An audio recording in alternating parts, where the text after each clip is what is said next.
نزل الفرقان على عبده ليكون للعالمين نذيرا وصلى الله على محمد المصطفى العبد المؤيد والرسول المصدق المحمود الأحمد محبوب رب العالمين أبي القاسم محمد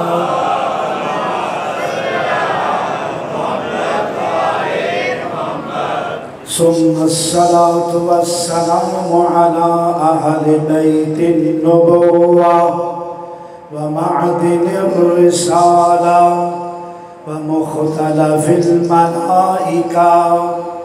قال رب الأرباب في شان أهل بيت المجتبى إنما يريد الله ليذهب عنكم الرجس أهل البيت ويطهركم تطهيرا.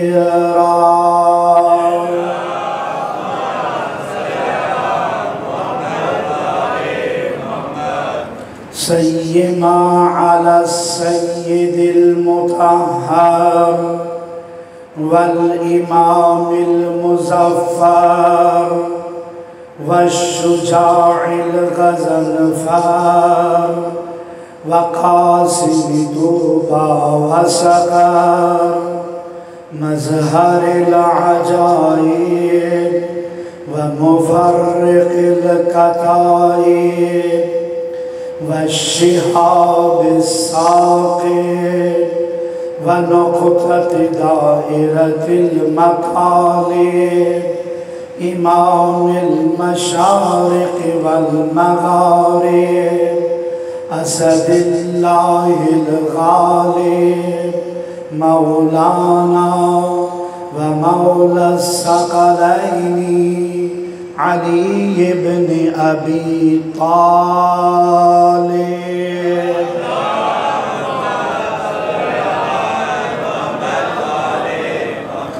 ولعنة الدائمة على أعدائهم أجمعين. أما بعد. قال الحكيم في القرآن الحكيم بسم الله الرحمن الرحيم لا إكراه في الدين قد تبين الرشد من الغي فمن يكفر بالطاغوت ويؤمن بالله فقد استمسك بالعروة الوثقى.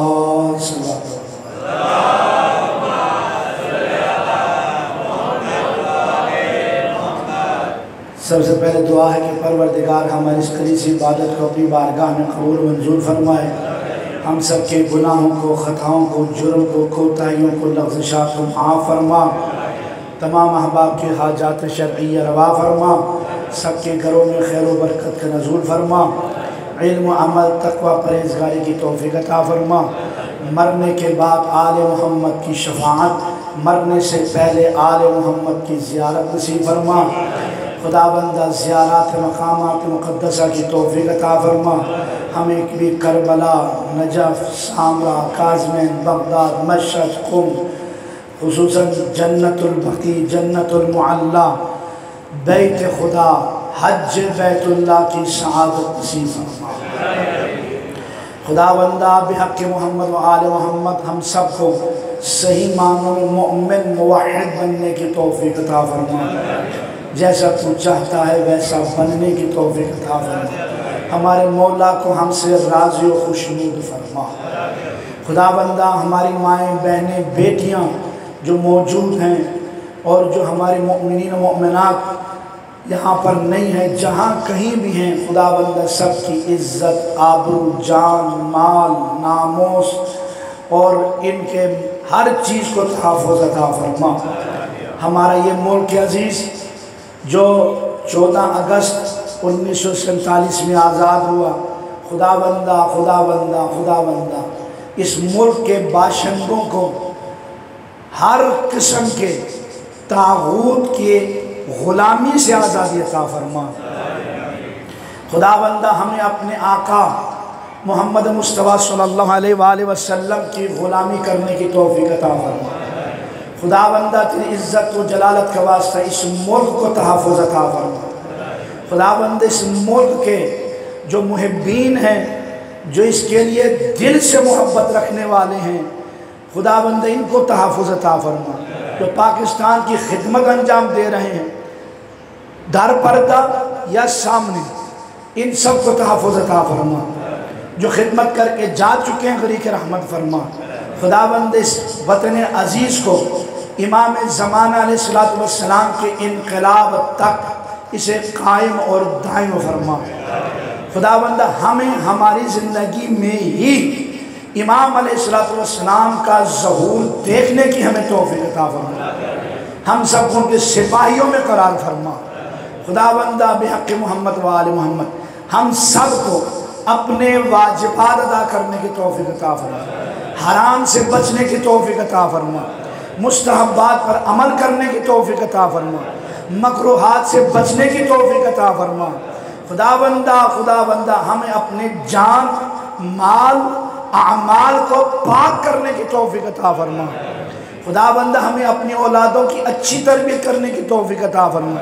جن کے گھر میں اولاد نہیں، انہیں اولاد عطا فرما۔ خدا بندہ جن کے گھروں میں اولاد نرینہ نہیں، انہیں اولاد نرینہ عطا فرما۔ جو تنگ دست ہیں ان کو فراخ دستی عطا فرما۔ جو رزق کی تنگی میں پریشان ہیں، خدا بندہ انہیں وسیع رزق عطا فرما۔ خدا بندہ جن بچوں نے امتحانات دیے ہیں، دینے کا ارادہ رکھتے ہیں، ان سب کو اعلیٰ نمبروں میں کامیابی عطا فرما۔ ہم سب کو زندگی کے اس اہم امتحان میں کامیابی عطا فرما۔ کربلا والوں کے ساتھ ہمیں اور ہم سے پہلے جو جا چکے ہیں، ہمارے جو موجود ہیں، ہم سب کو مرنے کے بعد ان کے ساتھ محشور فرما۔ مل کر بلند تر صلوات۔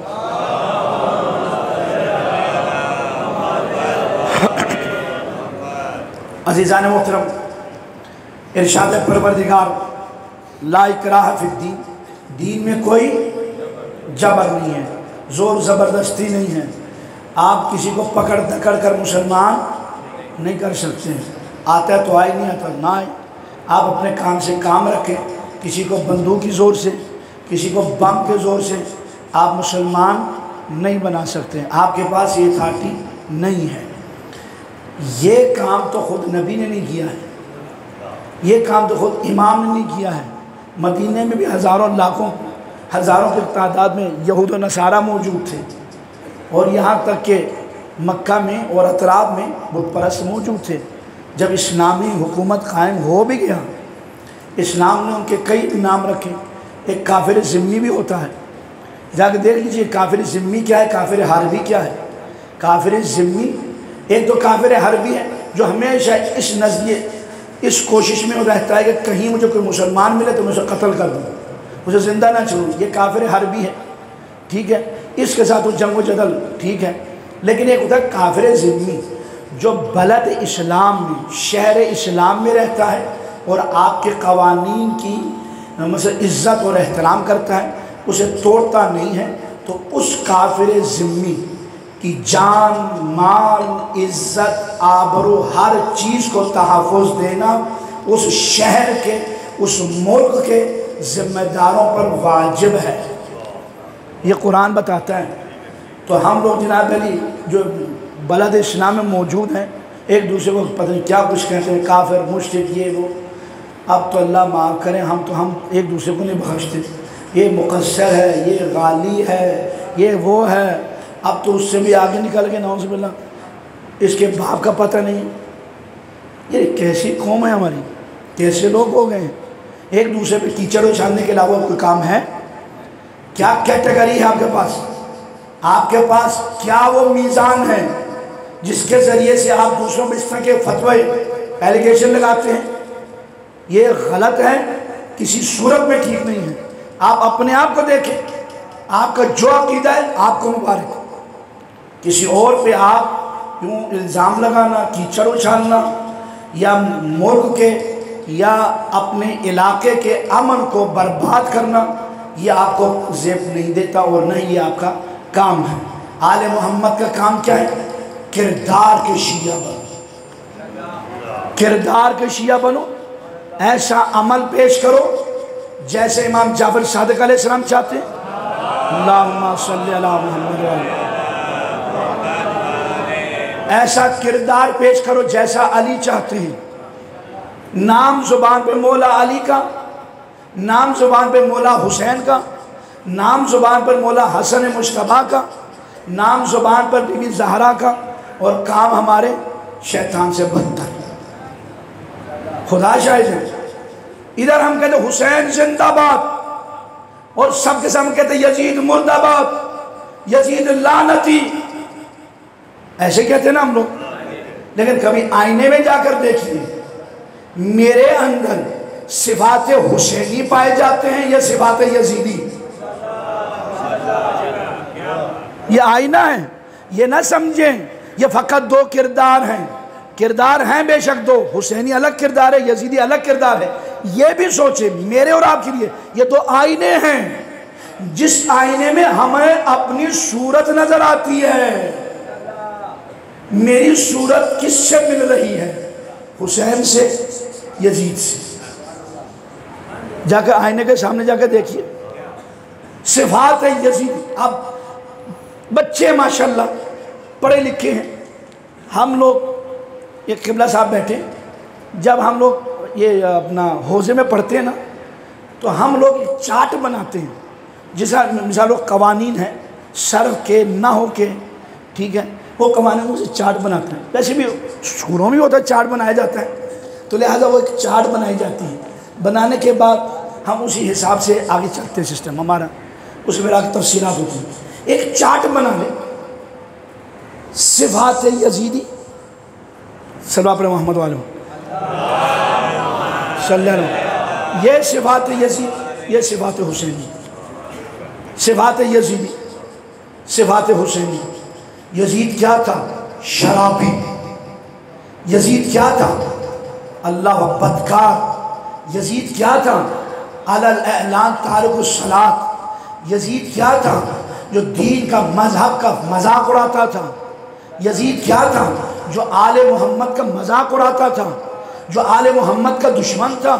یزید کیا تھا؟ اس کا کردار اب آپ کے سامنے بہت ساری چیزیں نمایاں ہیں، اب اسے چھپانے والی کوئی بات ہے نہیں۔ عزیزان محترم، یہ وہ بدبخت تھا جو اپنی ماں، بہن، بیٹی کے ساتھ نکاح کو جائز سمجھتا تھا۔ اس ملعون نے خود کیا بھی ہوا تھا۔ یہ ساری باتیں واضح ہیں۔ اور امام حسین آیت تطہیر کے مالک، ایک رات میں ہزار ہزار رکعت نماز پڑھنے والے، عاشق کعبہ، عاشق پروردگار، عاشق توحید، اللہ اکبر۔ اس کے وجود مقدس کے ایک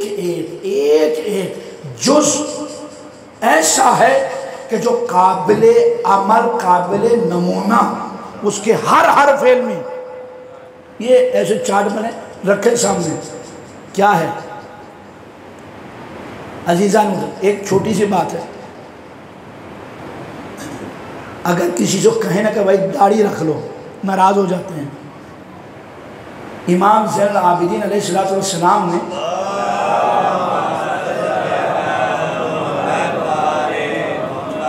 فرمایا تھا کہ دیکھو بھائی چند ایک کام ہے وصیت کی، نصیحت کی، یہ نہیں کرنا۔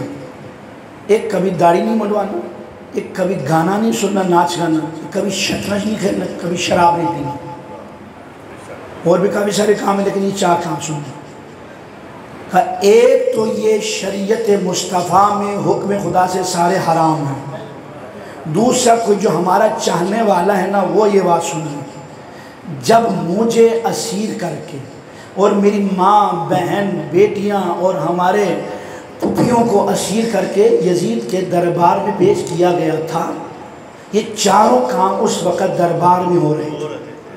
یزید تازہ داڑھی منڈ کر تخت پہ بیٹھا تھا، شراب کے دور چل رہے تھے، گانا بج رہا تھا، اور بدماش ناچ رہے تھے، اور شراب کے دور میں چل رہے ہیں، ناچ گانا بھی ہو رہا ہے، شطرنج کی بازی مولا حسین کے سر کے ساتھ لگی ہے۔ فرماتے جب بھی ہمیں کوئی داڑھی منڈا نظر آتا ہے ہمیں یزید یاد آتا ہے، جب بھی کوئی شرابی نظر آتا ہے ہمیں یزید یاد آتا ہے، جب بھی ناچ گانے والے نظر آتے ہیں ہمیں یزید یاد آتا ہے، جب بھی شطرنج کی بات تھی وہ بات ہوتی ہے یزید کا دربار یاد آتا ہے۔ کم سے کم ہمارا چاہنے والا تو ہمیں یہ تقریر نہیں دے گا، کم سے کم ہمارا چاہنے والا، ہمارا آزادار۔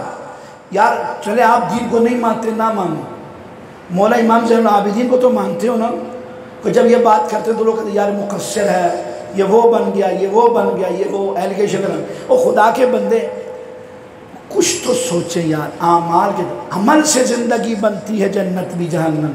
یہ خاکی اپنی فطرت میں نہ نوری ہے نہ ناری۔ عزیزان محترم، باری کچھ دو چار باتیں درد دل۔ آج 14 اگست، کیا اگست ہے بھائی؟ 14 اگست کو کیا ہوا تھا؟ کشمیر آزاد ہوا تھا؟ اچھا، پاکستان آزاد ہوا تھا۔ کیوں آزاد ہوا تھا؟ کیا ضرورت پڑی تھی آزادی کی؟ انگریز بہترین ترقی دے رہے تھے ہمیں، بڑے اچھے اچھے کام کر رہے تھے۔ اب یہ دیکھیں، یہ جو لائنیں بچھائی گئی تھیں، پٹریاں بچھائی گئی نا، یہ کس نے بچھایا؟ وہ کوئٹہ تک بچھائی۔ کتنے ایسے کام ہیں جو انگریز کر گئے، اسلامی مملکت آ بھی گیا، کسی نے کوئی اس سے آگے کام کیا؟ بہت سارے ایسے کام ہیں وہ نہیں کر سکے، وہیں کا وہیں ہے، اور اسی سے یا کھا رہے ہیں یا اسی کو بگاڑ رہے ہیں۔ انگریزوں نے بڑے بڑے اچھے کام بھی کیے، لیکن اس کے باوجود ہم نے آزادی کیوں لی؟ ہمیں آزادی کی کیا ضرورت تھی؟ عزیزان محترم یاد رکھیے گا، امام علی علیہ السلام نے فرمایا کہ تمہیں اللہ نے آزاد خلق کیا ہے، خود کو کسی کا غلام مت بناؤ۔ تمہاری فطرت میں آزادی ہے۔ اور یاد رکھیے گا، انگریز حکومت نے ہمارا اس وقت کا، بزرگوں سے پوچھیے گا، مجھ سے زیادہ آپ لوگ بہتر جانتے ہیں، اس وقت ہماری کیفیت کیا تھی؟ ہمارے افراد کو کہاں نوکریاں ملتی تھی؟ ہماری حیثیت کیا تھی؟ جا کر پڑھ لیجئے گا۔ ہمیں اپنے دین پر، اپنے عقیدے پر عمل کرنے کی اجازت نہیں تھی۔ آپ علل اعلان آزان نہیں دے سکتے، علل اعلان آپ نمازیں نہیں پڑھ سکتے، آپ کے لیے بڑے مجبوریاں، بڑی پریشانیاں تھیں۔ پھر ایک مرد مجاہد اٹھا، اس نے کہا نہیں، ہمیں پاکستان چاہیے، پاکستان۔ عزیزان محترم، رکھا بھی پاکوں کے نام پر۔ اور اس مرد مجاہد نے ایسا کام کیا کہ الحمدللہ پاکستان بنا، اور اسی پاکستان میں ہم آزادی سے سانس لے رہے ہیں، آزادی کے ساتھ عزاداری کر رہے ہیں، مجالس کر رہے ہیں، سب کچھ کر رہے ہیں۔ یہ اس بندے کی مرہون منت ہے جس نے یہ سب کچھ کیا ہے۔ قرآن کا حکم ہے، حل جزاء الاحسان الا الاحسان، احسان کا بدلہ احسان ہے۔ قائد اعظم نے جو احسان کیا ہے، مرتے دم تک اس احسان کو جھکا نہیں سکتے۔ ہم لوگ اسے بلا بیٹھے ہیں، یہ زیادتی ہے۔ اور 14 اگست آزادی کا مطلب یہ نہیں ناچنا گانا طبلے بجانا، یہ آزادی نہیں ہے۔ اس کا آزادی کا مطلب کیا ہے؟ پیچھے دیکھا آپ لوگوں نے کہ پاکستان کے حصول میں کس قدر ہمارے بزرگوں نے قربانیاں دی ہیں، کتنے لوگ شہید ہوئے ہیں، کتنی خواتین کی عزت لوٹی گئی ہے۔ کچھ ایسی باتیں میرے پیش نظر ہیں جو میں یہاں مجمع میں بیان نہیں کر سکتا۔ ہمارے خواتین کے ساتھ جو کچھ ہوا، جا کے پڑھ لیجئے گا۔ عزیزان محترم، یہ آسانی سے بچوں وطن نہیں آیا ہمارے ہاتھ میں، ہزاروں لاکھوں کی تعداد میں گردنیں کٹی ہیں۔ اس طرح آپ کے جو قربانی کے دن جانور نہیں کٹے جتنے انسان کٹے ہیں، صرف اس پاکستان کے حصول کے لیے۔ اور اس پاکستان کو حاصل کیوں کیا گیا؟ اس لیے کہ آپ آزادی سے اپنے دین پر، مذہب پر عمل کر سکیں، اپنے خدا کے سامنے آپ عبادت کر سکیں۔ آپ کو یہ اس لیے ملک ملا ہے۔ اور عزیزان محترم، آج کچھ ناخلف لوگ سوشل میڈیا پر، وہ ہمارے نہیں، وہ شیعہ نہیں ہیں، وہ اس سے ٹکرانے کی کوشش کر رہے ہیں. ہم آزادی نہیں منائیں گے، ہمارا آزادی سے کوئی تعلق نہیں ہے. امام حسین کا دن ہے، ہم غم منائیں گے.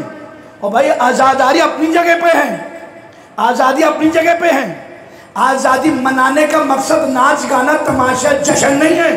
آزادی منانے کا مقصد یہ ہے جنہوں نے شہادت پیش کی ہے ان سے تجدید عہد. اے پاکستان حاصل کرنے والوں، ہم تم سے تجدید عہد کرتے ہیں، ہم تا قیام قیامت اس کی حفاظت کریں گے. آزادی کا مطلب یہ ہے تجدید عہد کرو کہ ہم اس ملک کو تا امام زمانہ کے انقلاب تک اس کی حفاظت کریں گے، اس پر کوئی آنچ نہیں آنے دیں گے. ہمارے لیے یہ بنا تھا. پاکستان کا مطلب کیا؟ بولو یار، نہیں آتا.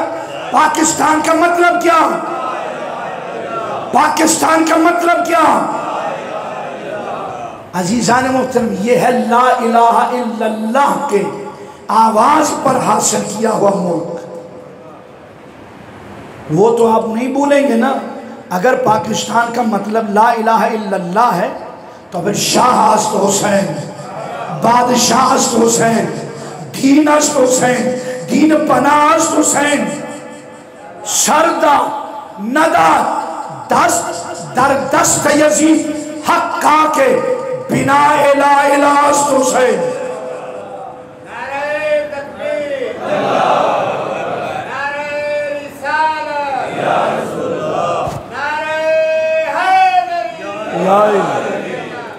قائد اعظم جانتا تھا وہ مجھ سے اور آپ سب سے سمجھدار تھا، پڑھا لکھا تھا، بہت دور کی نظر رکھتا تھا.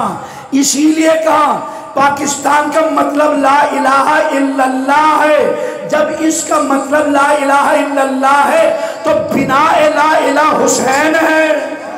تو پاکستان لیا ہی حسین کی خاطر ہے کہ آزاداری ہو. یہاں پر امام کا نام لیا جائے تو پھر بتاؤ یہ کن کا ملک ہوا؟ بنانے والا شیعہ اثنا عشری قائد اعظم سے کچھ لوگ جلتے تھے. وہ ایک محفل میں تھی کہ خطاب کر رہے تھے تو ایک شخص اٹھا، پہلے تو یہ بتا کہ آپ کا عقیدہ کیا، آپ کس مذہب پر ہیں؟ علل اعلان کا اثنا عشری اثنا عشری اثنا عشری. میں 12 امامی ہوں، میں 12 امامی ہوں، میں 12 امامی ہوں، 12 اماموں کا ماننے والا ہوں.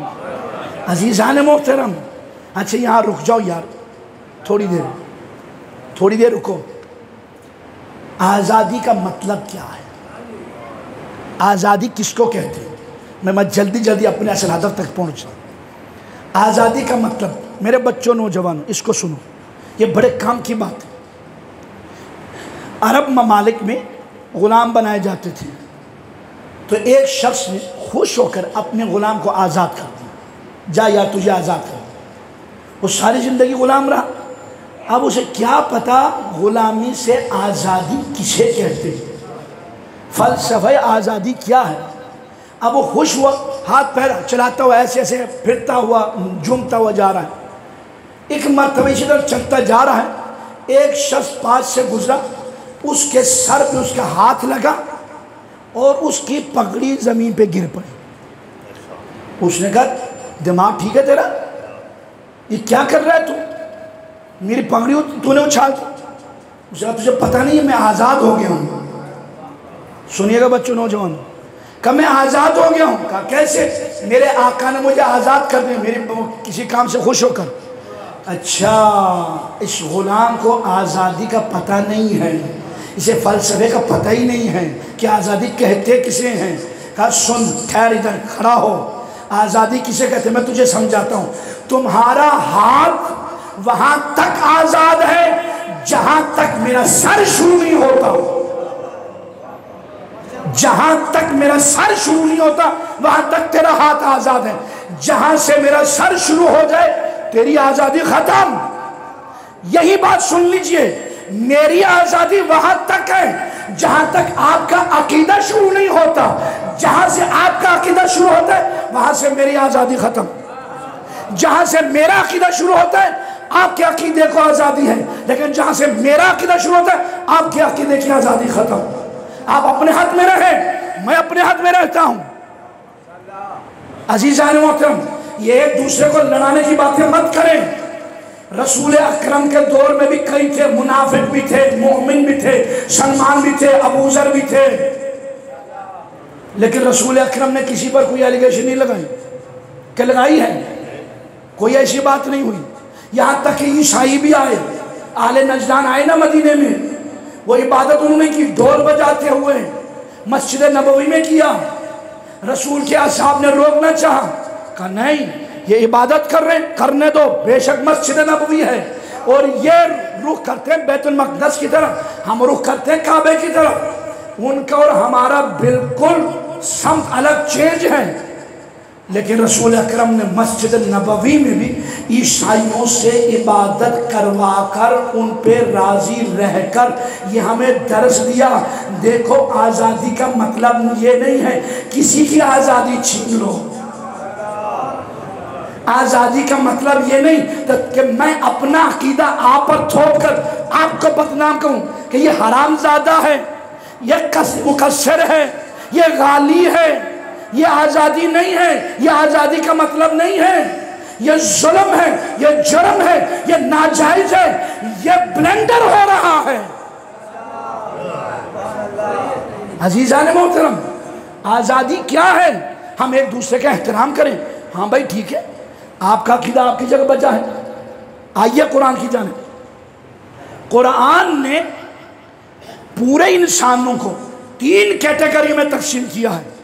ایک وہ افراد ہیں کہ جو کلمہ لا الہ الا اللہ کے سرکل میں ہمارے شریک ہیں، ٹھیک ہے. ایک وہ ہیں جو کلمہ فقط لا الہ الا اللہ کے سرکل میں ہمارے شریک ہیں. اور ایک وہ ہیں جو ایمان و عقیدے کے سرکل میں ہمارے شریک ہیں. اور ایک وہ ہیں کہ جو نہ کلمہ لا الہ الا اللہ کے سرکل میں ہمارے شریک ہیں نہ ایمان و عقیدے میں ہمارے شریک ہیں. جو لوگ کلمہ لا الہ الا اللہ کے سرکل میں ہمارے شریک ہیں انہیں کہتے ہیں اہل کتاب، عیسائی اور یہودی. اور جو ایمان و عقیدے میں ہمارے شریک ہیں انہیں مسلمان مومن کہتے ہیں، ٹھیک ہے. اور جو ہمارے ساتھ شریک نہیں ہیں کسی بھی لحاظ سے انہیں قرآن نے کافر کہا ہے. اب ان کے لیے قرآن کیا کہتے ہیں؟ جائیے جا کر مطالعہ کیجیے. کہا کافروں سے، یہ اہل کتاب سے، اے اہل کتاب تم بھی ایک خدا کو مانتے ہو، ہم بھی ایک خدا کو مانتے ہیں، آؤ مل کر دنیا سے برائیوں کا نام و نشان ختم کریں.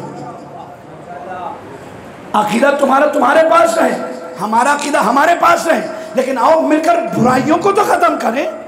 جسے تم برا سمجھتے ہو، جسے ہم برا سمجھتے ہیں، ان برائیوں کو مٹاتے. آؤ مل کر بیٹھو.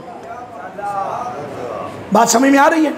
اور پھر عزیزان محترم جو اہل ایمان ہے اس کے لیے تو قرآن نے بڑا فصیح اور بلیغ لفظ استعمال کیا، انما المؤمنون اخوۃ، مومن آپس میں بھائی بھائی ہیں.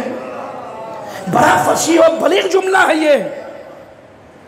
میرے گھر میں ہم مثال کے طور پر 5 بھائی ہیں، ہم پانچوں کے پانچوں ایک باپ کی اولاد ہیں. اگر ہم مل کر رہیں، سلوک کے ساتھ رہیں، پیار محبت کے ساتھ رہیں تو ہمارے گھر کی عزت بنی رہے گی.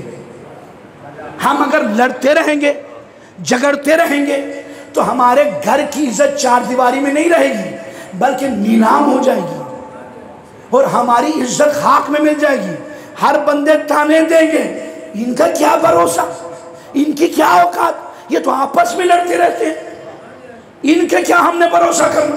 چھوڑو ان کو، ان کی کوئی حیثیت نہیں، نہ معاشرے میں، نہ محلے میں، نہ اپنے گھر میں. بندہ ختم، ویلیو ختم، ڈاؤن ہو گیا. جو اپنے گھر میں لڑتا ہے وہ باہر آ کے کیا کرے گا؟ معصوم کبھی کلام اس مقام پر، جو بندہ، جو شخص اپنے بھائی کا نہیں ہوگا وہ تیرا بھی نہیں ہوگا. وہ جس نے اپنے بھائی سے وفا نہیں کی وہ تیرے ساتھ کیا وفا کرے گا؟ معصوم کا کلام اس موقع پر، اور اس طرف نہیں جا رہا، اصل مطلب کی طرف. عزیزان محترم، اسی لیے اللہ نے کہا انما المؤمنون اخوۃ، مومن ایک دوسرے کے بھائی ہیں۔ کیا مطلب؟ یہ اسلام ہمارا گھر ہے، یہ اسلام ہمارا گھر ہے، اور اس گھر کے اندر ہم سب بیٹھے ہیں۔ کوئی سنی ہے، کوئی شیعہ ہے، کوئی وہابی ہے، کوئی دیوبندی ہے، کوئی کسی مکتب کا ہے، لیکن سب کے سب یہ اسی اسلام کے کہیں نہ کہیں کسی نہ کسی نظریے کے قائل ہیں۔ تو کہا یہ سب کے سب جتنے بھی ہیں یہ آپس میں بھائی بھائی ہیں۔ یاد رکھنا، اگر تم بھائی آپس میں لڑتے رہو گے، اگر جگڑتے رہو گے، تو تمہاری عزت چوکوں چوراہوں پر نیلام ہو جائے گی۔ اور یہی ہو رہا ہے، پوری دنیا میں مسلمان ذلیل ہو رہا ہے، مسلمانوں کو دہشت گرد کہا جا رہا ہے۔ لمبی داڑھی جسے سنت رسول کہتے تھے، اب جس کے منہ پہ نظر آتا ہے دوسرے تو کچھ، اب ہمیں بھی ڈر لگتا ہے، ہم مسلمان بھی ڈرتے ہیں۔ اس قدر بدنام کر دیا، ہم نے خود کیا ہے، اس کے ہم خود ذمہ دار ہیں۔ لیکن عزیزان محترم، یاد رکھیے گا، اگر چاہتے ہیں اپنے علاقے میں امن ہو تو مل کر رہو۔ قرآن مل کے رہنے کا حکم دیتا ہے۔ آگے ایک وہ لوگ ہیں جو کافر ہیں، جن کا ہم سے کوئی تعلق نہیں ہے، انہیں قرآن نے کافر کہا۔ کافر کوئی گالی نہیں ہے، کافر کوئی گالی نہیں۔ کافر تو کسان کو بھی کہا گیا ہے، قبلہ صاحب نے پوچھ لیجیے گا بعد میں، کافر تو کسان کو بھی کہا گیا، چھپانے والا یا انکار کرنے والا۔ وہ خدا کو نہیں مانتے تو وہ کافر کا، ٹھیک ہے، یا انکار کر رہے ہو تو باہر عزیزان محترم تفصیل میں نہیں۔ ایک کافر، اب ان کافروں کے لیے قرآن نے کیا کہا؟ پورا ایک سورہ موجود ہے، قُلْ یا ایُّہَا الْکافرون، ہے نا قرآن کے، ہے کافرون، جس خدا کی عبادت میں کرتا ہوں اس کی عبادت تم نہیں کرتے، جس کی عبادت تم کرتے اس کی عبادت میں نہیں کرتا۔ تمہارا خدا اور ہے، میرا خدا اور ہے، تمہارا معبود اور ہے، میرا معبود اور ہے، تم جس کی پرستش کرتے ہو وہ اور ہے، جس کی میں پرستش کرتا ہوں وہ اور ہے۔ تو اب کیا کریں؟ بم بلاسٹ کریں، گولیاں مارے، چھریاں چلائیں، چاقو مارے، قتل کرے، خون ریزیاں کرے؟ قرآن نے فیصلہ دیا نہیں، لکم دینکم ولی دین، تم اپنے دین پہ خوش رہو، میں اپنے دین پہ خوش رہتا ہوں۔ اللہ، یا رسول اللہ، یا وہ تیرا دین ہے، تو نہ مجھے چھیڑ نہ میں تجھے چھیڑتا ہوں۔ عزیزان محترم، پھر کہہ رہا ہوں، کسی چیز کو بنیاد بنا کر اپنے اندر دراڑیں مت ڈالو۔ کم ترین سوچ والا ہے وہ بندہ کہ جو علی کی ولایت کو وجہ تنازع بنا رہا ہے۔ یہ وجہ تنازع نہیں ہے، امیر المومنین کی ولایت جوڑنے کے لیے، توڑنے کے لیے نہیں ہے۔ ہاں کچھ لوگ ہیں، میں علل اعلان کہتا ہوں، ڈر خوف نہیں ہے، کچھ احباب شہادت ثالثہ پڑھنا چاہتے ہیں، وہ اپنی ذمہ داری سے پڑھیں، جو نہیں پڑھنا چاہتے وہ اپنی ذمہ داری سے پڑھیں۔ لیکن ایک چیز کامن ہے، امام کا آرڈر ہے، امام زمانہ کا، کہ تقلید کرنا واجب ہے، تقلید واجب ہے۔ امام فرماتے ہیں، امام کا حکم ہے، امام کا، ایسی ویسی بات نہیں ہے آپ تقلید کریں۔ فرمایا کہ دیکھو یہ جو مجتہدین ہیں، یہ جو مراجع عظام ہیں، یہ کون ہیں؟ وہ لفظ میرے ذہن میں ہے، تھوڑا سا اگر کوئی آگے پیچھے نہ ہو، ہم حجت علیکم، یہ لوگ میری جانب سے تم پر حجت ہے، وَأَنَا حُجَّةُ اللَّهِ عَلَيْهِمْ، اللہ کی جانب سے میں ان مجتہدین پر حجت ہوں۔ فَمَنَ رَدَّهُمْ رَدَّنِي، جس نے ان مجتہدین کو رد کیا اس نے مجھے رد کیا۔ وَمَنْ رَدَّنِي رَدَّ رَسُولُ اللَّهِ، جس نے مجھے رد کیا اس نے خدا رسول خدا کو رد کیا. وَمَنْ رَدَّ رَسُولُ اللَّهِ رَدَّ اللَّهِ، اس نے اللہ کو رد کیا. تقلید کرو، آپ کا مجتہد اجازت دیتا ہے پڑھو بھائی، کس نے روکا آپ کو؟ لیکن یہ خود اپنی طرف سے کوئی اور بات نکال کر دلائل لا کر، اور بندے خدا دلائل دینے نجم میں جا کے دو، قوم میں جا کر دو. میرے جیسے طالب علم کیا دلیل دینا ہے؟ میں تو ایک جاہل ان پڑھ آدمی ہوں، تو مجھے دلیل دے کے کیا فائدہ؟ ادھر دو، نجم میں دو، قوم میں دو، جو ہمارا مرکز علم ہے. آپس میں لڑنے جھگڑنے کی کیا بات ہے؟ عوام کل انعام، عوام معاف کیجئے گا آپ کو نہیں کہہ رہا، یہ ایک محاورہ بنا ہو، ٹھیک ہے؟ تو عوام کی سوچ اتنی بلند نہیں ہوتی ہے، وہاں پر ہر بات لا کر ممبر پہ شیئر کر دینا، یہ انصاف نہیں ہے. کچھ باتیں ایسی ہوتی ہیں جو آپ کے پلے بھی نہیں پڑتی ہیں. تو لہٰذا ہر چیز کی اپنی ایک کیٹیگری ہے، اسی حساب سے رہیں. آپ ٹھیک ہے بھائی، کلمہ تو سب پڑھتے ہیں، صرف اتنی سی بات پہ وہ ایک دوسرے کو مقصر، تو نعوذ باللہ حرام زادہ ہے، تو یہ ہے، تو وہ ہے. یار کیا ہو گیا ہے؟ آپ کو کیسے پتہ لگا؟ اب پھر ولایت علی سنیں گے. ولایت علی کیا ہے؟ نظام ولایت علی.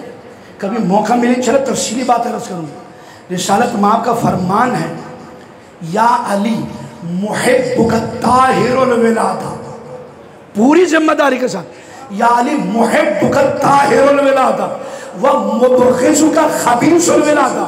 اے علی جو تیری محبت رکھتا ہے، جو تجھ سے عشق رکھتا ہے، جو تیری ولایت رکھتا ہے، اس کی ولادت طاہر ہے. جو تیرا دشمن ہے، جو تیرا دشمن ہے، اس کی ولادت خباثت پر ہے. کیا ترجمہ کروں اب اس کا ممبر سے؟ آپ سمجھ گئے ہیں. اب یہ جتنے بھی پڑھنے والے نہ پڑھنے والے اپنی کم علمی یا جناب علی نادانگی کی وجہ سے، کچھ تھوڑی بہت غلطیاں ہوتی ہوں گی سب سے، کسی نہ کسی سے، لیکن یہ تو طے ہے نا علی کی محبت سب کے دل میں ہے. میرے پاس کم ہے تو آپ کے پاس زیادہ ہوگی. یار ہے تو صحیح نا میرے پاس، کرتا تو ہوں نا مولا علی سے محبت.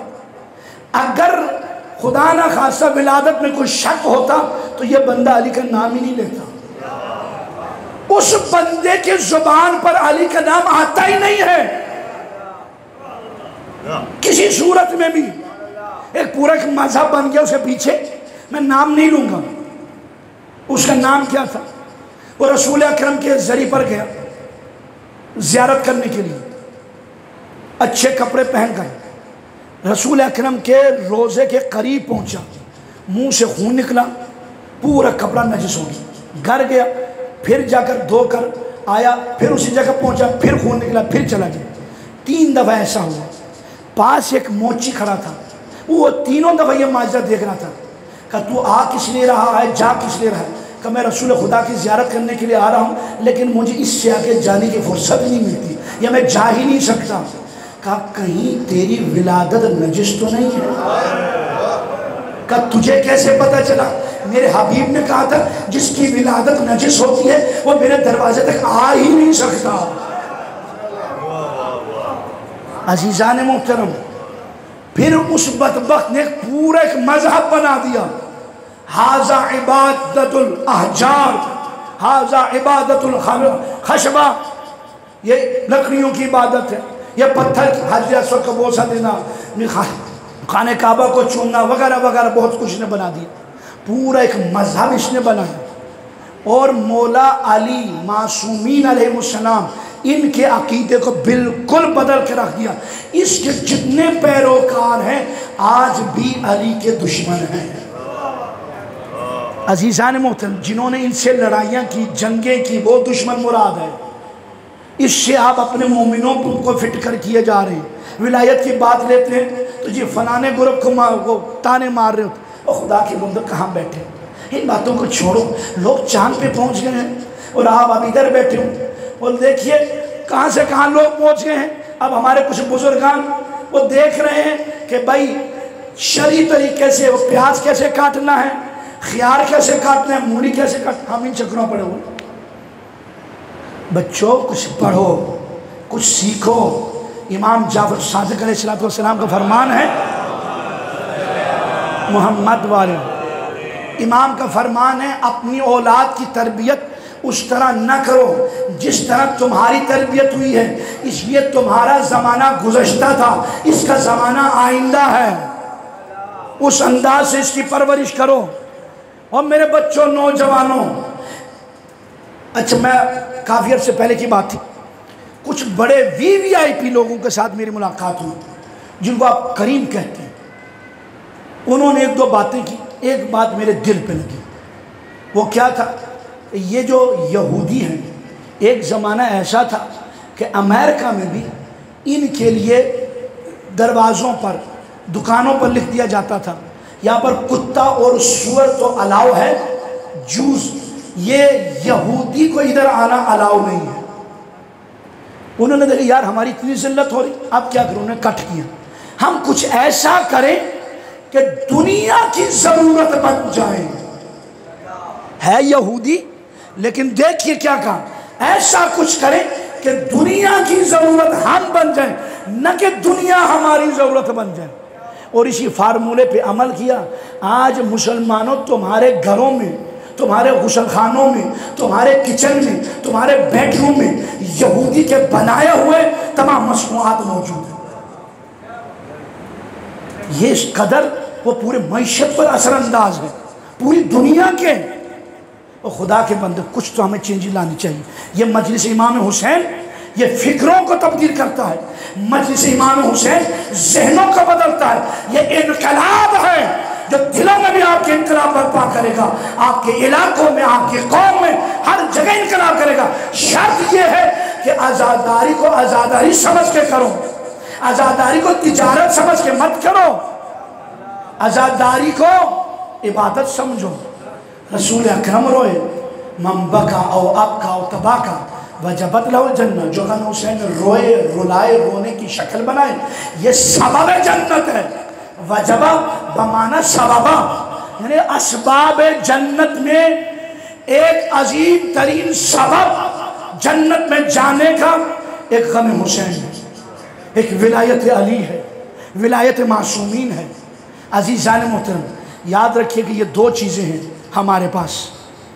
ایک حدیث سنا دیتا ہوں، سوچا تھا پھر کبھی سناؤں گا لیکن یہ سنتے چلیں۔ آپ نے وہ سنا ہے نا کہ بھائی اگر امیر المومنین کی ولایت نہ ہو تو لم یشم رائحۃ الجنت، وہ جنت کی خوشبو نہیں سن سکتا۔ یہ سنا ہے نا؟ اس کے برعکس بھی ایک سنی بھی، اب یہ جنت کی خوشبو نہیں سن سکتا، جنت میں جائے گا تو جائے گا کہاں؟ سنیے گا، فرماتے ہیں اگر کوئی بندہ اسے حضرت نوح کی جتنی اسے زندگی ملے اور پھر یہ اتنی عبادتیں کرے کہ سجدے کر کر کے زمین میں کیل کی طرح گر جائے، نمازیں پڑھ کے اس کے جسم پر جو کھال ہے وہ ہڈیوں کی طرح سخت ہو جائے، اور پھر یہ بندہ 1000 حج کر لے، کوہ احد جتنا سونا رائے خدا میں دے دے، حج کرتے ہوئے صفا اور مروہ کے درمیان میں قتل ہو جائے، فرمائے اے علی اگر اس کے دل میں تیری محبت نہیں تو اللہ اسے اوندے منہ جہنم میں ڈال دے گا۔